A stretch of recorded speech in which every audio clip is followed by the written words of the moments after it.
For anyone listening to you, it seems like almost there is no acknowledgement of the huge public anger that ousted your mother, the decades of repression that burst onto the streets. Your mother's government makes a brutal attempt to suppress that uprising, fails.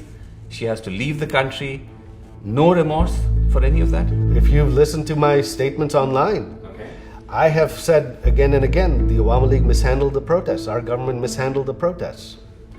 Isn't mishandling a mild word for the killings of hundreds and hundreds of mainly unarmed protesters by the security forces, ordered by your mother? None of it was ordered by my mother. If my mother had been willing to kill protesters, she would still be in power. In this, the second episode of our series ahead of Bangladesh's upcoming elections, I'm far away from Dhaka. I'm in Washington, D.C., home to the son of Sheikh Hasina, Sajib Wazed, or Joy as he's known. Since Sheikh Hasina's dramatic overthrow in August 2024, when mass protests forced her to flee Bangladesh, she's been living in New Delhi under the protection of the Indian government and has not appeared on camera. Many of her key ministers too are in exile and reluctant to appear on TV. In this vacuum, her son has emerged as one of the key spokespersons for his mother and for her party, the Awami League. For the first time in Bangladesh's history, the Awami League has been banned from contesting elections. I'm here to ask Sheikh Hasina's son, has the Awami League learnt any lessons from the massive public backlash to years of its repressive politics? Or is the party and its leadership still in a state of denial? More fundamentally, does the Awami League, one of the most dominant forces in Bangladesh, have a future at all? Mr. Wazed, thank you so much indeed for talking to us.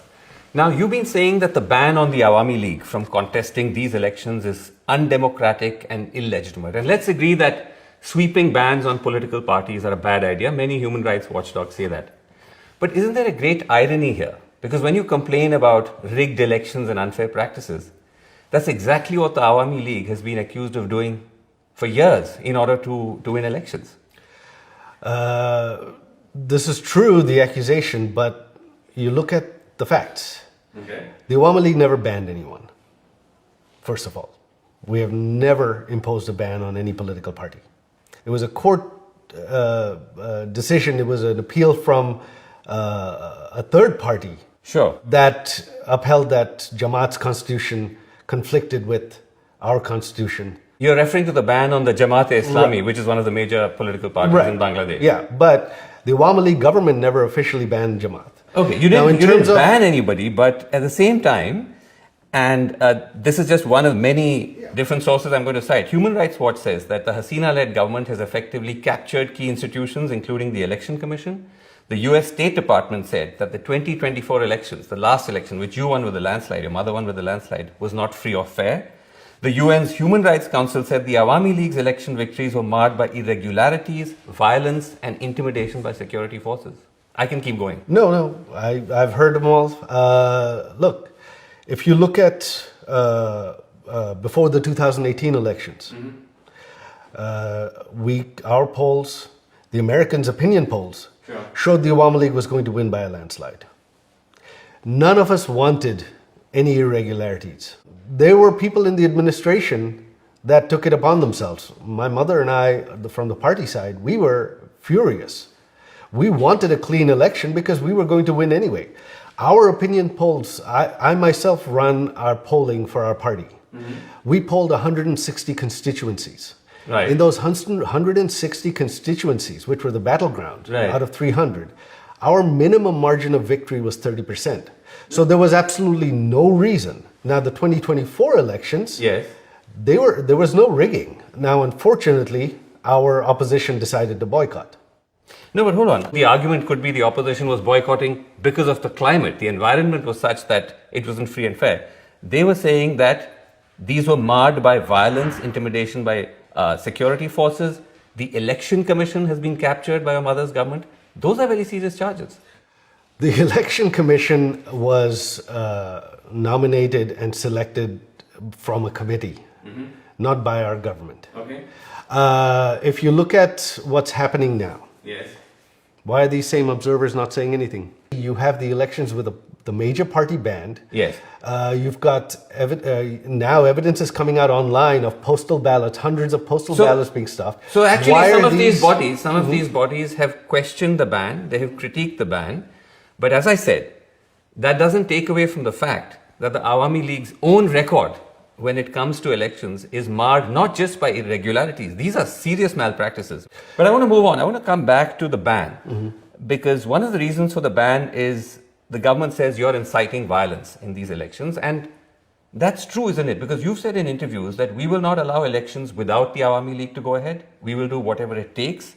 If the government's crack down on our protests, then it's going to lead to violence. I'm warning of it. Right. You stand by this. But yes, well, when you push someone into a corner, what's going to happen? We don't want violence. We're not even being allowed to protest. So what violence is the Awami League committing right now? I'm talking about the threat. Yes, I understand. What I'm saying is if you back someone into a corner, you do not leave them any options.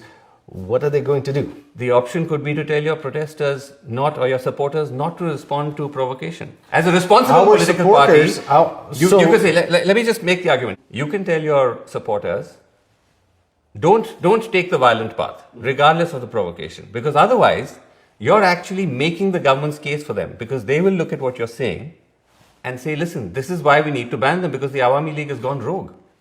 So again, anything that this regime is doing, all the violence they have committed, that's okay? Two wrongs don't make a right. Right now, you have, since the protests of last July, hundreds of our activists have been killed. 30 some odd have been killed in custody. A Hindu gentleman, a minority leader of our party, was killed in jail under custody just the past week. So you say two wrongs don't make a right. When you suppress someone by force, you do not give them any other option. What's going to happen? No, but Mr. Wazir, don't you believe that by using this kind of rhetoric, you are actually then endorsing the view that the Awami League deserves to be banned? Because of, as I said, the fact that you're holding out this threat of violence. Let us contest or else. I did not threaten violence. I said that if you suppress the protests with violence, of course there will be violence. I did not ask my protesters to attack. Okay, you're now somewhat quibbling with semantics. But when you said that there hasn't been any violence so far, authorities in Bangladesh actually say that's not true. They say the Awami League was behind the assassination of the youth leader Sharif Osman Hadi just weeks ago while he was campaigning in Dhaka. Is that true? Was the Awami League behind his killing? Of course not. Look, if we had the ability to conduct killings in Bangladesh right now, you think this regime would still be standing? No. Right now, the Awami League, we do not have the violent personnel, if you will, that perhaps some other organizations have. Not according to the police in Dhaka. They said the shooter, if I can just finish, the shooter was directly involved with the student wing of the Awami League, the Chhatra League. They say that Hadi was killed because he was an outspoken critic of your party. It was an act of political vendetta. I don't know who the shooter is. There have been many names that have been floated. They have named so many people who have nothing to do with it. As far as our student wing was concerned, there were so many young people involved with it, especially when we were in government. Was he really involved? How involved was he? Did he hold a post? They're pinning the blame on everything to the Awami League. But it's a fair assumption to make, isn't it, Mr. Wazir? Because on one hand, you say that there is the possibility of violence, the threat of violence, and then you actually do have an actual act of violence. My threat of violence is from protests. So the dots do get joined? No, they don't actually. I don't see how. Again, do you see the Awami League even out on the streets in Bangladesh? That's not even happening. We have tens of thousands behind bars. Every time we've tried to protest, they've just arrested everybody. Okay. So the Awami League is not involved in any violence whatsoever. Our campaign now is asking people not to vote in these rigged elections. That's what we're doing. Okay, but let me ask you this. For anyone listening to you, it seems like almost there is no acknowledgement of the huge public anger that ousted your mother, the decades of repression that burst onto the streets. Your mother's government makes a brutal attempt to suppress that uprising, fails. She has to leave the country. No remorse for any of that? That is not true. If you've listened to my statements online, I have said again and again, the Awami League mishandled the protests. Our government mishandled the protests. Isn't mishandling a mild word for the killings of hundreds and hundreds of mainly unarmed protesters by the security forces ordered by your mother? None of it was ordered by my mother. If my mother had been willing to kill protesters, she would still be in power. You look at what's happening in Iran right now. Are they able to do anything? No. My mother's statement. Yes. Again and again, yes. And to me, my conversation that day was, they're marching on the Prime Minister's residence. Our special security force and the Prime Minister's guards are ready to defend her. But if that happens, hundreds will die. I don't want their blood on my hands. That is what my mother said. During that time, hundreds of police officers were killed. Hundreds of our activists were killed as well. This regime actually granted immunity to the protesters for the killings of. Let's stay away from this regime for a second, because when you say your mother didn't give the instructions, you saw the Al Jazeera reporting on it, the BBC reporting on it, the recordings that were there. Yes, if I can just finish, where your mother can be heard saying she's cleared the use of lethal force against the protesters. She says, I've issued an open order. Now they will use lethal weapons. Shoot wherever they find them. No, that is actually, both Al Jazeera and BBC have taken that clip out of context. I have put that full clip on my Facebook page. She says she orders for the arrests of protesters and lethal force to protect property and life against militants. There were militants involved in it. There are videos online of civilians with weapons. Hold on, but if I can just come in on the clip though, because I've heard you say this in other interviews, that you put the full clip on your social media pages. Yeah. We scoured your social media pages. We couldn't find any such clip. That is strange. So would you be prepared to share that with us? Of course, I'll put it back up. Okay, several clips have been taken down, and I'll tell you why. Okay, but when you say that she was issuing an order about property, that doesn't seem to be what she said. When she says, I've issued an open order, now they will use lethal weapons, shoot wherever they find them. That seems like a very broad-based instruction. But that is for violent protesters, armed protesters, terrorists, not for unarmed protesters. Now, so in any country, yes, would the government, what happens if there are armed protesters shooting at people and shooting at police? What would they do? So, Mr. Wazir, you talk about armed protesters, you talk about terrorists. Look at the sort of people who've been shot and killed. Abu Saeed, 25-year-old college student, unarmed, shot point blank by the police. His killing was caught on camera, went viral. Is he an extremist? Zobaid Hossein Iman, 12 years old. He was shot in the head by security forces firing from a helicopter. Mir Rahman Mugdo, also 25, also a student, also unarmed, shot dead by the police while distributing water to protesters. Are these extremists? It was a very violent situation. There were police officers who used excessive force. Our government suspended many police officers during that time. We formed a judicial committee to investigate. Why weren't those investigations continued? Would you be willing to apologize to the families of all of these protesters, including Zobaid Hossein Iman, Mir Rahman Mugdo, Abu Said? Would you be willing to apologize? My mother met with Abu Said's family right after it happened. She already met with them. Okay. During that time, before our regime fell, my mother met with several of these families. She promised them full investigations, full accountability. But for the most part though, multiple investigations, multiple watchdogs have found that the majority of the 1,400 who were killed were innocent, unarmed protesters. So that's a huge... Yes, I know. But according to the government's own number, the number is about 800.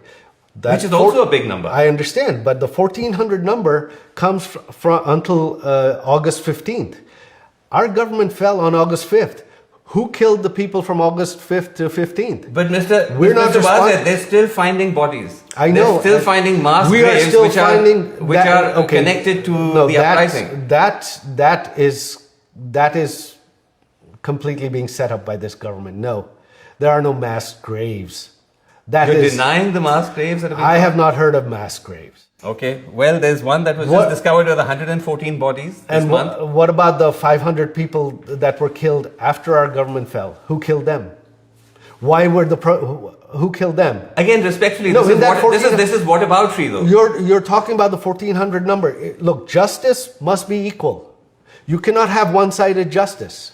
One-sided justice is not justice. Okay, but shouldn't the justice, Mr. Wadeb, also extend to the political leadership? Because if I can finish, the UN investigation found that they were able to establish that the serious abuses against protesters by security forces occurred with the full knowledge, coordination and direction of the political leadership, which obviously includes your mother.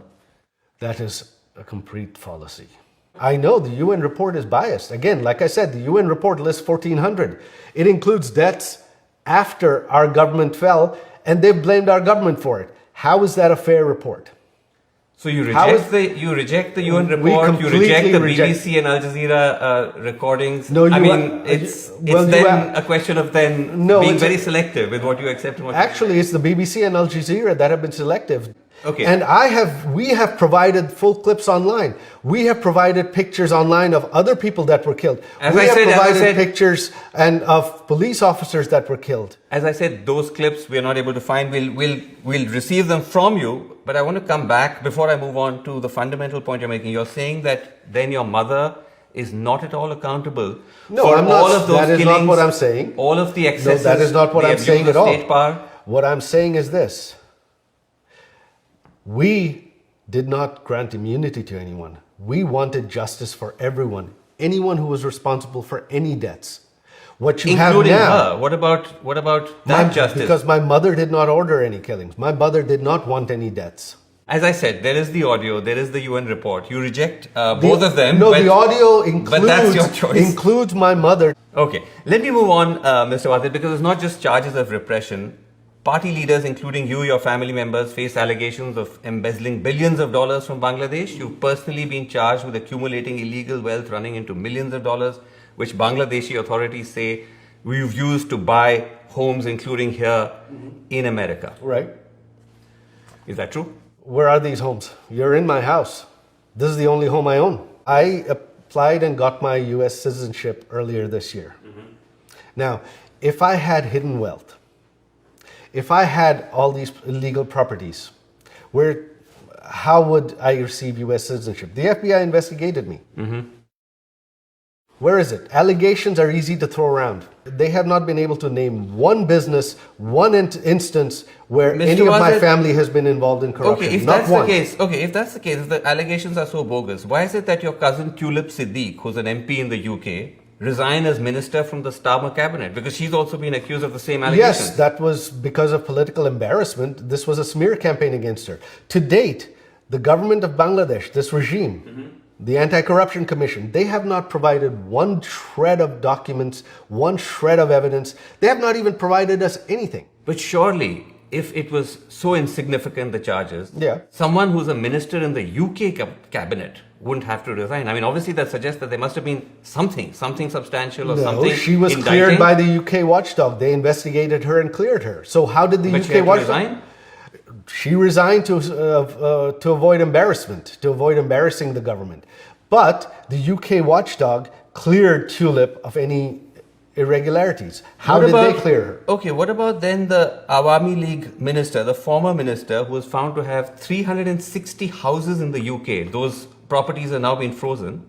That's not bogus. What do I have to do with him? He was a minister in your mother's cabinet. I can't be responsible for, my family can't be responsible for everyone.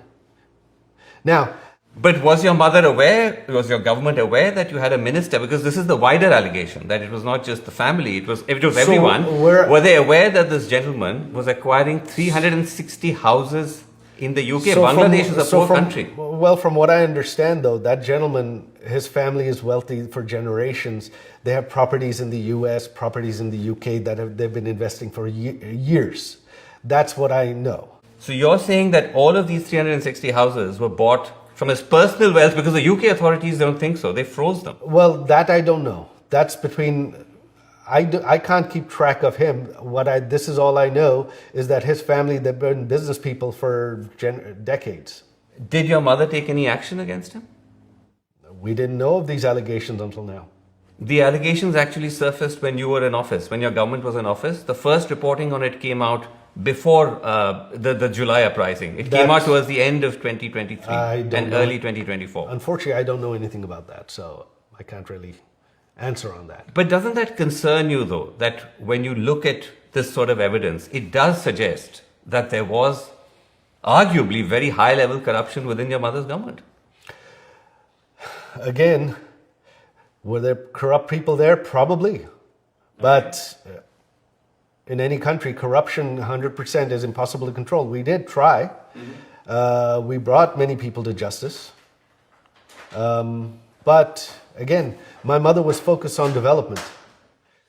Okay, let me ask you about something else, Mr. Wadid, which is another big emerging story, which is to do with the worsening tensions between India and Bangladesh, two otherwise friendly countries. And the main trigger is your mother's presence in India, where she's now been for 1.5 years. Bangladesh wants India to extradite her because of the charges she faces. India has so far said no. Surely this is an untenable position. Is there a plan B? Plan B to what? To the fact that your mother is in India, how long that's going to be possible for her to stay there? Because I'm assuming that wasn't the first option, that she was going to end up staying there the whole time. No. India was meant to be a transit point, if I'm not mistaken. No, that's a misconception. No, India is actually the safest country in the world for her. So the idea from the beginning was for her to just remain in India throughout? Look, this was not a planned situation anyway. This happened on the spur of the moment. Okay. India was the best safe haven for her. My mother wants to go back home. She wants to retire. She doesn't want to live abroad. But I'm saying that's not an option, obviously, at the moment. No, not at the moment. It will be at some point.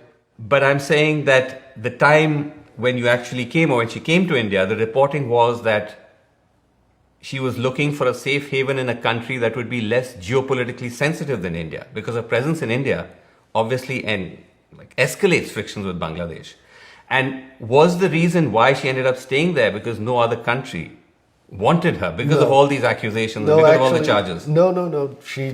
My mother has not made. We have not made any attempt for my mother to move anywhere else. That's not an issue at all. India is the safest country in the world for her, but the tension isn't because my mother is there. The tension is because the rise of terrorism. The Yunus regime has released all convicted terrorists from jail.